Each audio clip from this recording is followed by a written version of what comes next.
What's happening? Dave Lipson and Nicole DeHart coming at you live from CrossFit Invictus headquarters, the secret lair, protractors and laser beams with the next great training idea for you guys. Shoulder mobility exercise. Are your shoulders tight? We're going to break down some of those exercises right here and now on the floor, Air Fitness Anywhere, and we're going to start with banded shoulder distraction. So if you have a band and you have a ball, you're pretty much set for getting those shoulders mobile. So the banded shoulder distraction, you'll have to bear with us, a little makeshift here.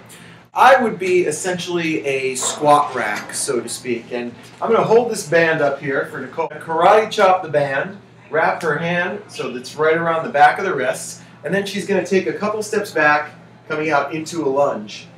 And when she does this, she's going to turn her palms to the sky. She's going to try to drive her shoulders down towards her front leg, and she can straighten out her back leg, come up on her toe, and try to get that chest nice and deep. She'll sit here for about 30 seconds, and then she'll relax. We'd recommend maybe about 2 or 3 times each arm with that 30-second hold. Get to that open shoulder angle in that extended position to try and get a little mobility and distraction in the joint to start with. For the lacrosse balls. So, using this puppy here, what we're going to do is we're going to try to break up some of that tissue around the backside of your body, right on the border of the scapula, subscap lacrosse ball. What Nicole's going to do is she's going to place this ball right along the border of her scap, proximal to the spine. So just a little bit on the closer side of the spine, not outside here, but right along the border of that bony scap. And she'll start for a couple reps at the base of there. She can hit the middle, and then she can go all the way up towards as she gets into the trap. Lie down on the ground. She's going to place the ball right at the base of the scap. She'll get it in a nice, comfortable area there. And what I want her to do is pronate her hand and turn her thumb in as she brings it to the opposite hip. Then she's going to bring her arm up and over, turning that thumb into the ground, coming straight overhead. And depending on what movement she's doing, if she's going to be doing handstands, she might come more straight overhead. If she's going to be doing things like overhead squatting or snatching, she may come a little farther out to mimic that overhead squat position. Get some movement in that scapula with the ball applying pressure so we can break anything up there. And again, she'll go in 3 different positions. She'll hit all along the border, and she can do about 10 reps in each position, just nice and slow. We retest that range of motion. She should have a little better extension in the shoulder by the time she's done with this drill. Second one we talked about with lacrosse ball is posterior capsule release. Get the ball into the back of the shoulder, you can see here, right in the back of the shoulder, in the back of that capsule, and we're going to really work that area and work on all those connections, the things that lap over each other. It becomes very crowded, and we'll use that lacrosse ball to really dig in there. Get that ball in the back of her shoulder, and she can look for any hot spots or areas that seem to kind of radiate a little bit, and if she does, I want her to sit in there. If she's okay with the pain, she can apply a little more pressure by rolling on top of the ball. She can add a little movement by picking her elbow up a little bit. She can get a little movement in there and kind of work around those areas to try to find any spots that feel extra spicy. You can sit through this for about 30 seconds. Partner internal rotation stretch. So, what Nicole's going to do, she's going to come down on the ground in a hip bridge. So her legs are bent, feet flat on the ground. She's going to pick her hips up into a bridge. What I want her to do is place the back of her palms right on the small of her back.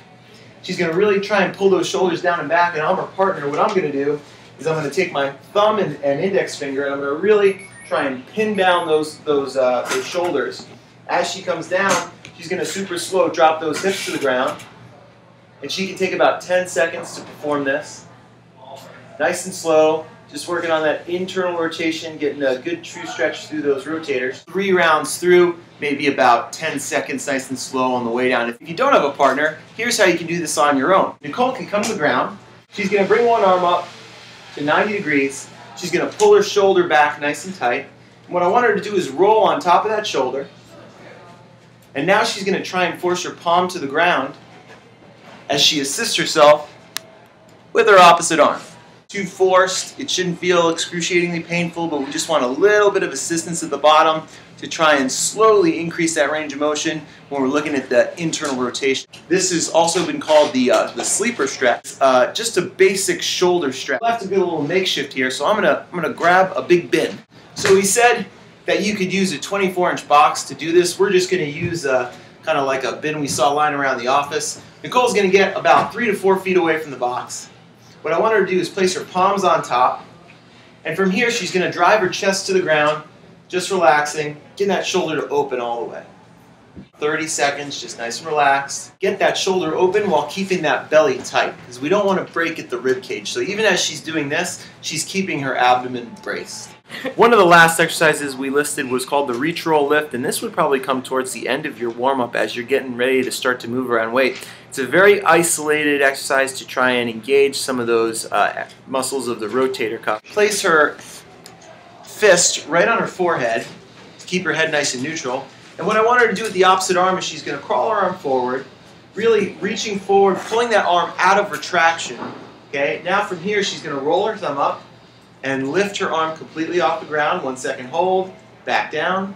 Now she's going to reach again, crawl those fingers forward, roll the thumb up, and lift, and back down. It's 5 to 10 reps, maybe 1 or 2 times through. You certainly feel the activation in your shoulder if we're trying to get things mobile, and especially if we're trying to work on stability. Prep yourself for overhead and gymnastics movement. All right? Great, guys. Thanks a lot for watching, and we will see you later.